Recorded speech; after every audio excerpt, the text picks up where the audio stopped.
Итак, сегодня мы знакомимся с Полиной Киселевой. Она, насколько я знаю, руководитель нескольких некоммерческих волонтерских организаций и расскажет свою историю, как она, ну, скажем так, с 2020 года занимается этой деятельностью и, соответственно, какие у нее на данный момент изменения. А я знаю, что изменения есть. Вам слово, Полина. Да, спасибо большое. Ну, занимаюсь я довольно раньше благотворительной деятельностью, только неофициально. Вот, официально я всего лишь третий год. И то, если честно говоря, я не очень хотела официально организацию именно открывать, так как все устраивало и так. Мы помогали, делали свою работу, занимались, если где-то наводнение, где-то пожар, кто-то где-то умер, мы ездили, хоронили, работали руками и убирали территории, все, что можно было. Вот где нужна была какая-то помощь, мы собирали команду, написали, допустим, в соцсетях какое-то объявление, собирались, ехали и помогали. Это была работа любая, любого характера, как бы разницы не имела. Потом получилось так, что у нас в администрации города сказали открыть совет при главе города, чтобы этот совет был по обеспечению прав многодетных семей. И в этот совет должна входить НКО любая, которая занимается многодетными семьями. Они обзвонили, получается, как я поняла, все НКО, и в нашем районе не нашли ни одну организацию. В основном у нас СВО все занимаются, ну, таким родом Да, деятельности. я напомню, что речь идет об Обширонском районе Да, да. Краснодарского края. Мгм. Да, все верно. Ну вот, и получилось так, что позвонили мне, потому что девочки из Союза сказали, что я занимаюсь благотворительностью, как бы, но неофициально. Мне позвонили, спросили, как и что, потом пригласили меня к себе. Вот, я им рассказала, чем мы занимаемся, и мне предложили свою организацию сделать официальной. Вот, я, конечно, долго думала, но потом подумала, почему нет. Мне сказали, что можно будет и на гранты подавать, будет и поддержка, и все-все-все. На этот момент, когда мне предложили узакониться, да, я уже арендовывала свое помещение, у меня был неофициальный, но свой центр в центре города. Мы Мгм. там помогали людям продуктами, вещами, у нас было большое помещение, вот, как бы, ну и все, в принципе, ходили и знали, чем мы занимаемся.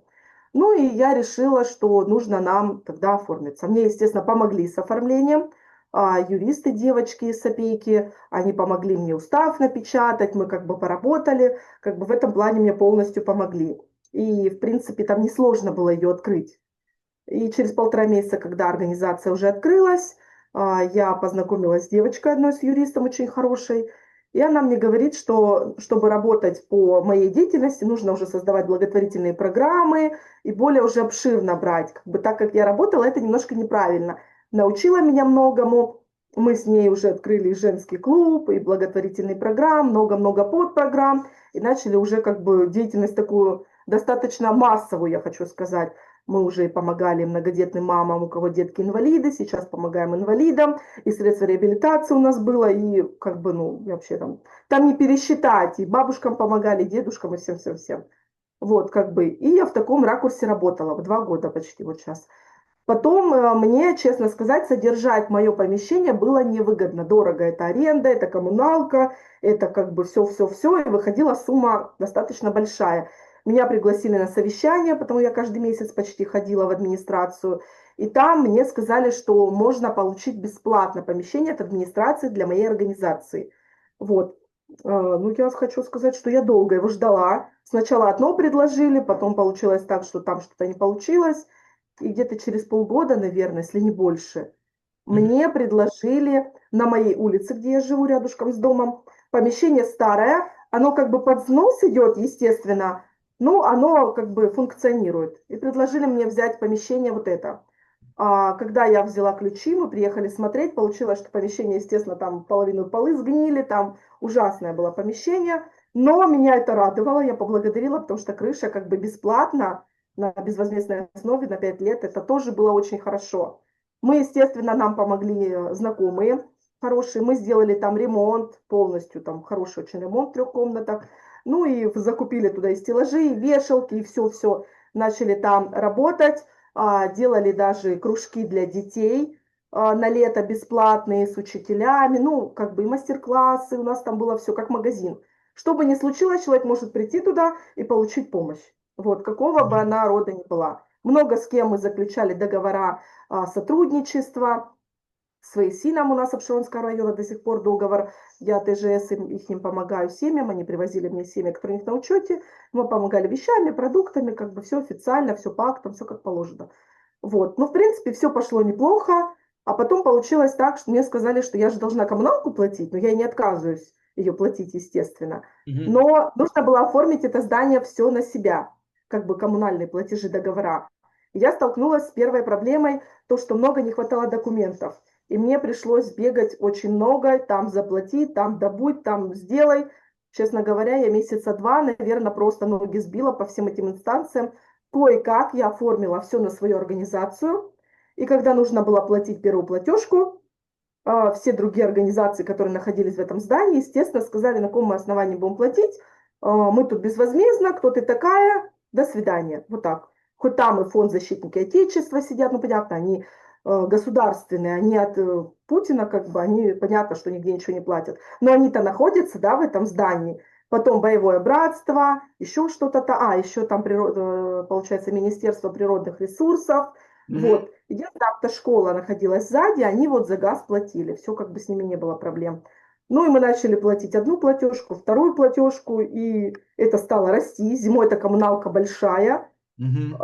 Естественно, у нас ну, пожертвований почти не было, потому что у нас город маленький, много нуждающихся людей, им самим нужна помощь. А таких, чтобы хотели помогать, у нас, в принципе, ну, мало. Такие же бабушки или семьи, которые сами нуждающиеся, могут там дать эти 100 рублей. Ну, как бы тяжело. Естественно, я Извините, столкнулась с проблемой. Полина, а предприниматель, у вас же там какой-то известный рыбный предприниматель, насколько я... Солдатов?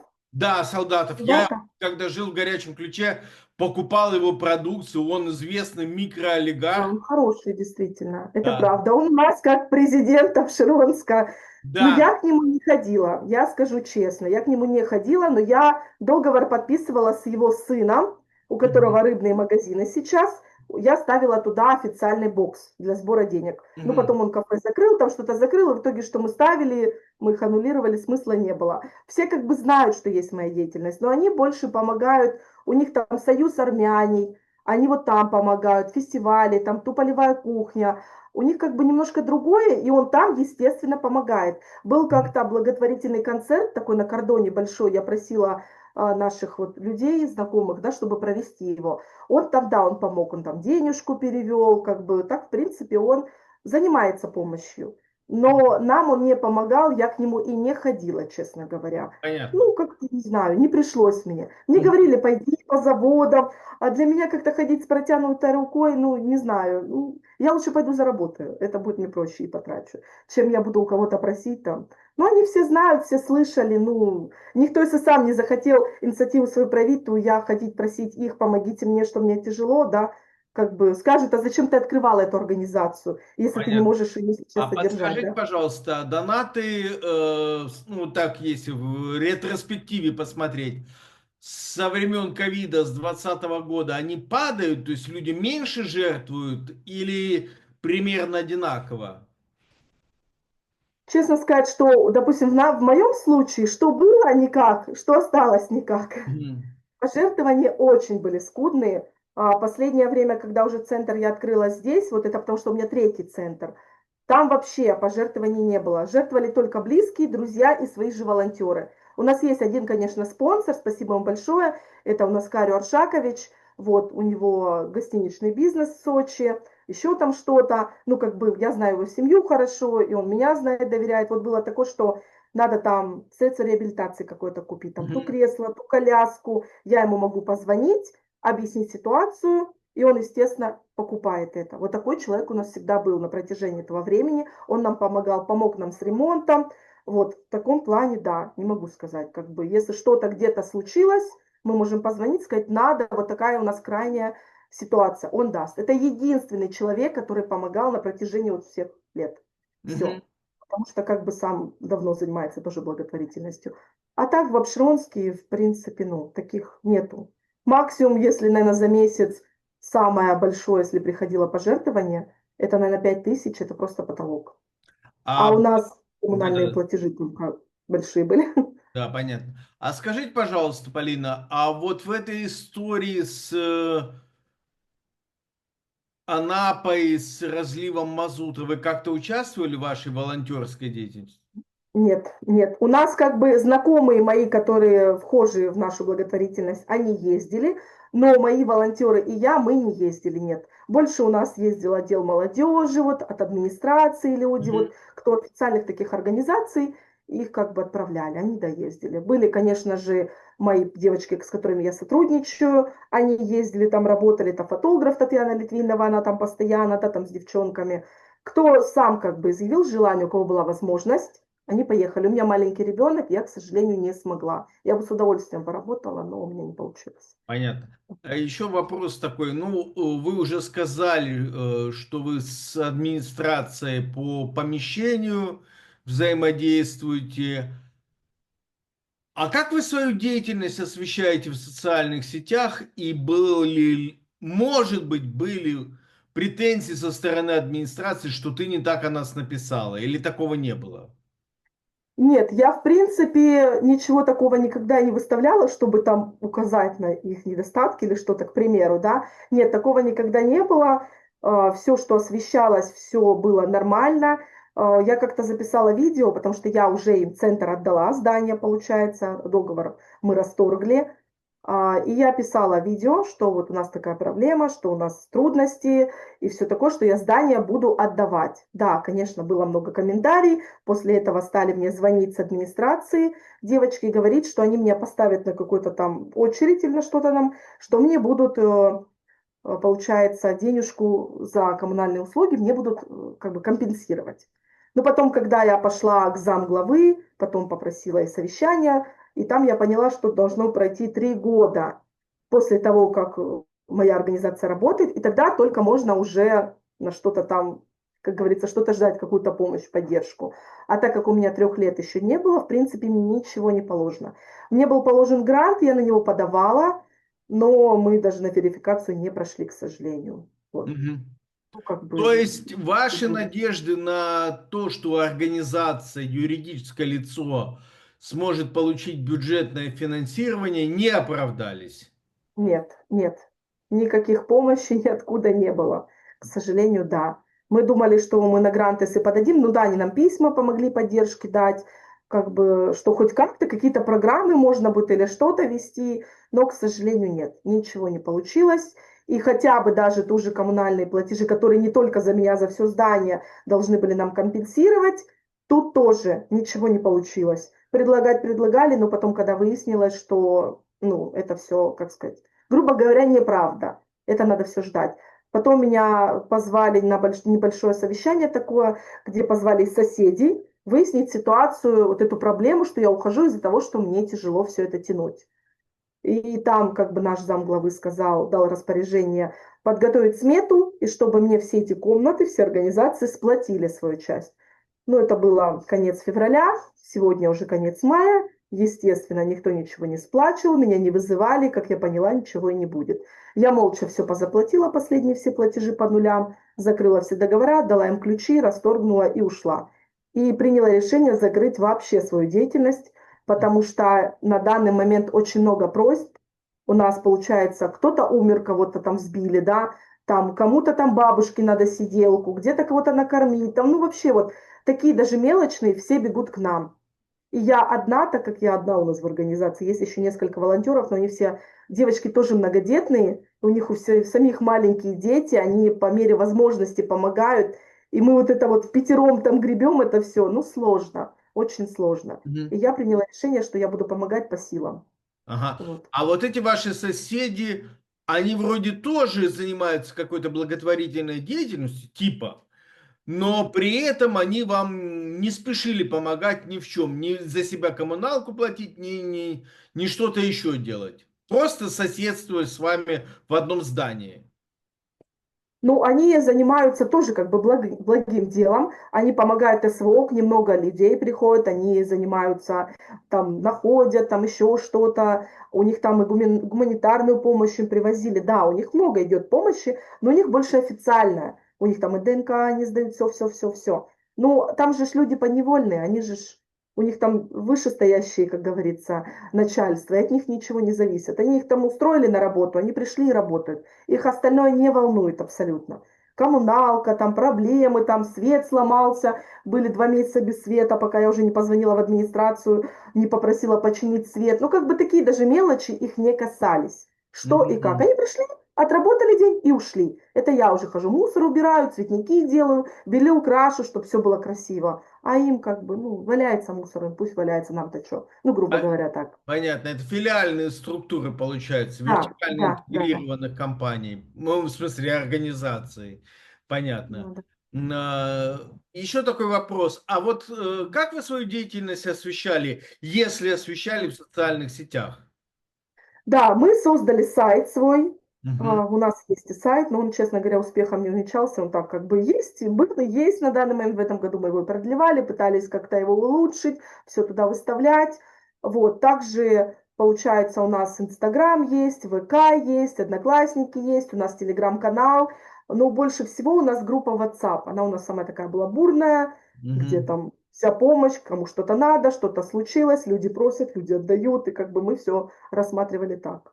Вот, ну, у нас это не очень идет, Да, честно говоря. из-за того, что Полина находится в России, отмечу, что компания Мета, признанная в России нежелательной какой-то там экстремистской организацией, Инстаграм товарная марка этой компании. Да, мне это все равно, а Полине нет. Да, поэтому я должен оговориться об этом. Но, то есть, социальные сети только в WhatsApp активно вот идет работа и общение. Как вы думаете, увеличение активности в социальных сетях вашей привело бы к улучшению, скажем так, к увеличению количества донатов или нет? Мне кажется, нет, было бы увеличение только людей, которым нужна помощь. Ага. А еще Вот такой в нашей момент. области это так. Да, когда у меня, ну, вы наверняка слышали, когда у меня сожгли дом в горячем ключе, я искал донаты, собирал их, и мне, допустим, на некоторых площадках в России, типа Планета, кажется, сайт называется, мне сказали, что не могут собирать для меня донаты, потому что я не юридическое лицо, я не организация. Вы чем-то подобным пользовались? Какими-то агрегаторами для донатов, сбора средств в России? Вообще слышали об этом? Не, я слышала, я знаю, что пользуются. У меня девочки занимаются СМИ, подружки, с которыми мы как бы Мгм. вместе ведем какие-то то мероприятия, то еще какую-то помощь. Нет, мы ничем не пользовались. У нас есть официальный счет, Мгм. благотворительный, как положено, как у фонда, как у всех, идентичный. У нас были листовки, у нас были буклеты, реклама, рулапы, все, баннеры, все это висело с официальным счетом. Кто хочет помочь, он может перевести. QR-код также был на официальный Мгм. счет, и все, как бы таким, да. Но я же говорю, у нас как бы это, ну, не очень идет. Понятно. Вот. Скажите, пожалуйста, Полина, а вот ваше мнение, как волонтерское движение будет жить в дальнейшем, учитывая то, что официальные власти задумались, наверное, после того, что в Анапе произошло, над тем, чтобы ну, как-то немножко взять волонтерство в рамки. Например, вы слышали наверняка об идее создавать специальные счета для сбора донатов. Может быть, слышали, обсуждают такую вещь. Слышала, слышала, да. Да. Как вы думаете, это на пользу сыграет или наоборот просто будет усложнение процедуры и пойдет во вред? Донатов будет меньше. Не знаю, мне кажется, это не ну, хорошая идея, в принципе, может быть, польза будет. Но опять же, это пока не попробуешь, ты не узнаешь, как это будет. Ну, Мгм. должно, думаю, наоборот быть, не во вред точно. Ну, а там кто его знает, как оно. В разных городах, мне кажется, и областях везде все по-разному. Допустим, взять город Краснодар, у них там более кипит, более помощи больше. Даже группы, которые маленькие были, создавались со мной вместе вот в одно время, когда еще только WhatsApp начинал работу свою, они уже раскрутились в огромной организации, у них там уже прям, ну, молодцы. Они и фестивали проводят благотворительные, там прям массово все. А у нас как было тихо, так и есть. Вот все на одном месте, так сказать. Вот. Кстати, а как вы, вот, может быть, взаимодействовали с какими-то другими некоммерческими организациями, волонтерскими, в какие-то совместные акции включались? Да, фонд «Синяя птица». Вот у них был фестиваль в Краснодаре. Получается, есть такое, как сказать, вот «Тысяча улыбок» в Москве. И они вот проводят фестивали в поддержку детей-инвалидов. И эти Мгм. деньги все собраны, эти ярмарки, все отправляются там на сбор определенному ребенку. И они в каждом городе проводят каждый год какие-то там массовые фестивали. И вот в этом году был в Краснодаре, мы тоже участвовали в этом. Вот. А Мгм. так, как бы, именно у нас по району нет таких организаций. Мы в своем городе, конечно же, вместе дружим, у кого там, допустим, союз какой-то, а НКО в Апшеронске почти нет. Вот у нас кордон, только вот казачество, и вот сейчас новые открываются две организации, подобные мне. Но мы с ними давно общаемся, с этими девочками, но они только сейчас решили себя узаконить. Вот. А так как бы сотрудничаем, ну, чтобы так массово, конечно, нет. А ваш опыт их не пугает?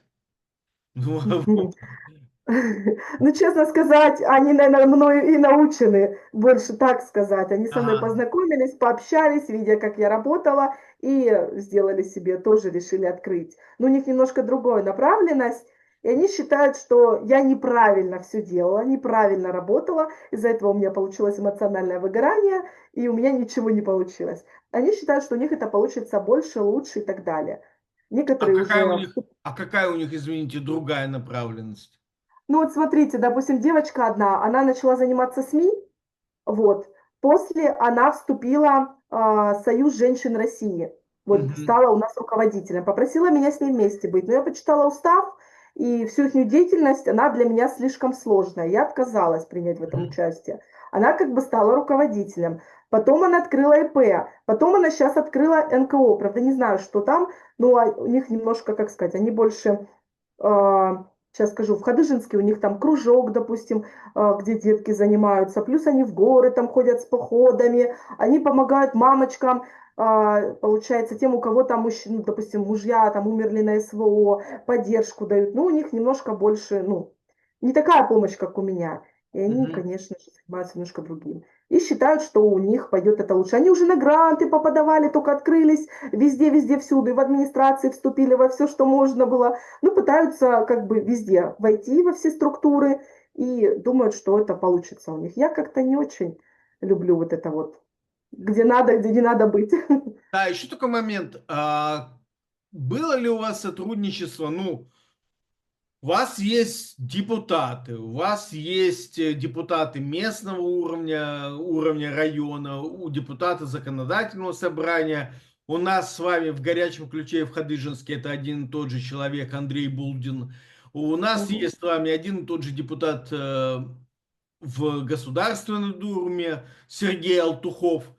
Было ли у вас какие-то взаимодействия с депутатами? Потому что у них же есть отдельные специальные фонды депутатские. Или никак не пересекались? Ну как, я на совещаниях была, конечно, виделась, общаюсь, многих знаю, приглашали меня и на свои там они небольшие там тоже совещания другого характера, там, допустим, по малому бизнесу и так далее. Я быть была, конечно же, но общаться и взаимодействовать как-то нет. Такого никогда не было. Вот. Ну, как бы Понятно. так сказать. Полина, и еще такой момент. А вообще, почему вы изначально взялись заниматься некоммерческой деятельностью? Что вас к этому подтолкнуло? В чем был триггер и когда это началось? Ну, честно сказать, я занимаюсь с этим, наверное, с детства, так Мгм. сказать прямо, да.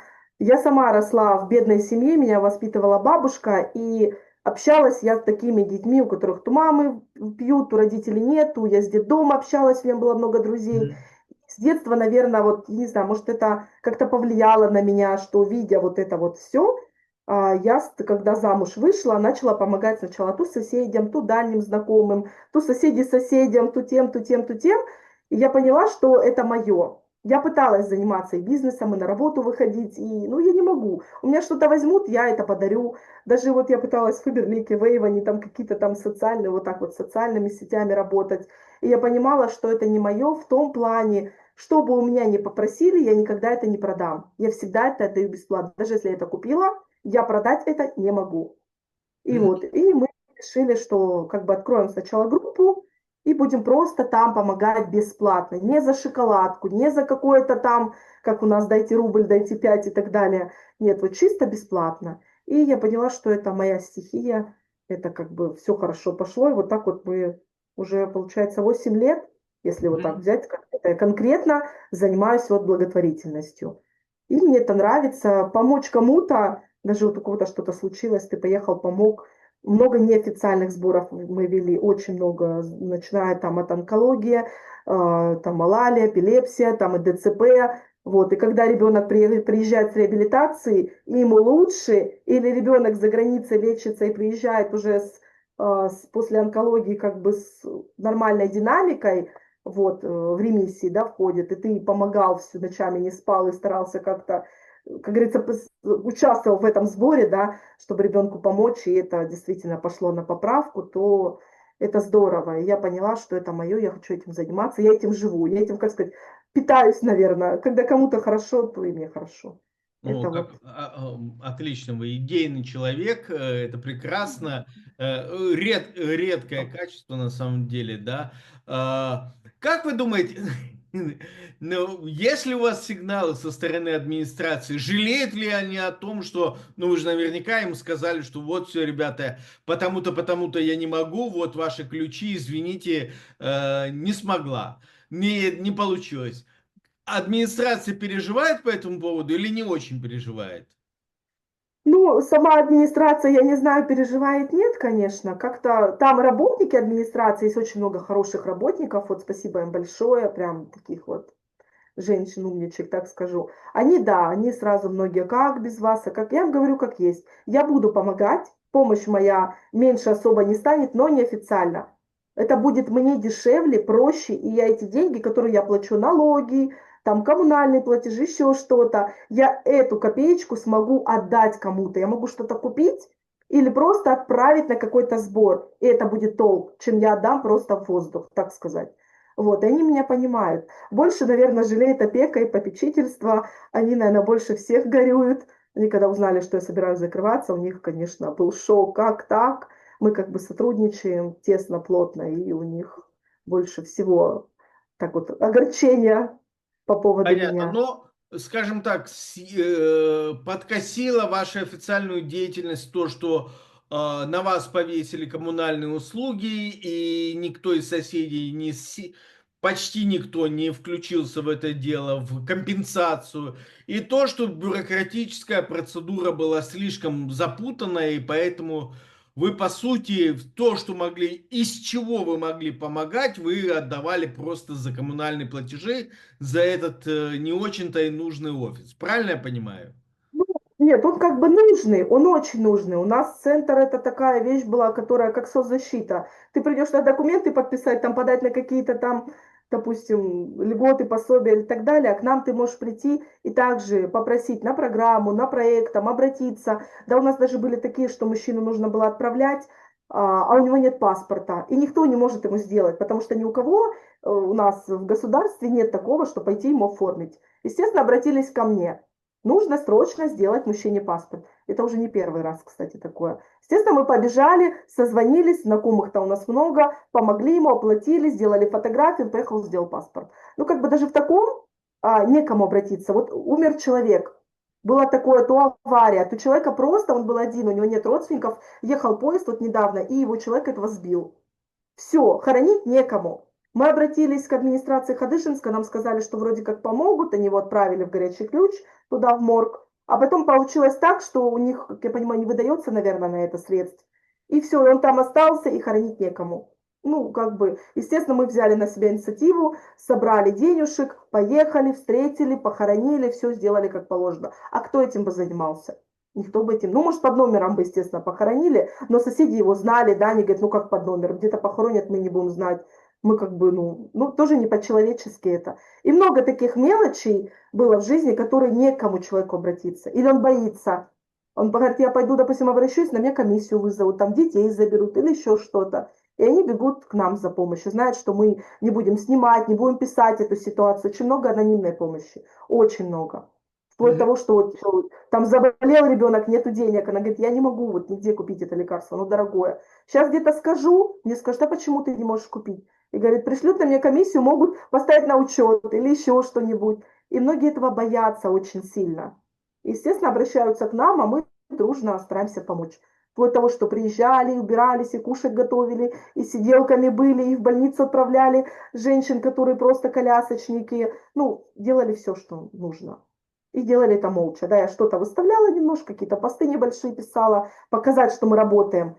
Но если человек не хочет, чтобы его показывали или за него писали, то никогда мы этого не делали. Все делали молча, на благо людей. Вот, а не для того, Мгм. чтобы показать какой-то пиар, что мы вот такие там, пошли там то помогли или еще что-то. Ни в коем случае этого у нас никогда не было. Вот. Понятно, Полина. Вы уникальный человек, я могу сказать. Это для меня большое... Мы с вами познакомились в 21 году, когда вы помогали в горячем ключе с подтоплением. И, честно говоря, мне прям очень будет приятно опубликовать этот материал и рассказать людям, как, к сожалению, очень-очень, как я понял, полезные, нужные для общества дела ну, не смогли вырасти за нашей вот этой проклятой российской бюрократии, которая не позволила вырасти. Хотя, так же, как и вы, я должен сказать, что да, бывает такое, что в администрациях работают, в принципе, хорошие люди, но вот Ну, люди хорошие, а система, извините, говно. Вот так получается, да. все бывает складывается, как мы хотим. Так что Да. людей все равно хороших, добрых очень много. Очень много. И, честно говоря, я раньше, сколько жила, я не знала, что есть столько людей, которые готовы жертвовать и порабощать себя на благо других. И они есть. Просто они не показывают себя, они молчат, они делают добро тихо. Но таких людей очень много. Вот, это действительно факт. Мгм. Спасибо. Ну, будем надеяться, что ну, то есть вы уже и сказали, что вы продолжите эту работу. На вашем примере выросли уже две организации. Теперь вы посмотрите со стороны, как у них это получится. Если, Дай Бог, да, чтобы если все у них получилось. да, будет желание, мы перезапишем еще и с ними такое интервью в будущем, дадим им сейчас возможность поразвиться, а там пригласим их на запись. Большое вам спасибо, удачи вам и привет моей любимой Кубани. Передавайте. Спасибо и вам, что пригласили. Да, спасибо, Полина. Всего хорошего, до свидания.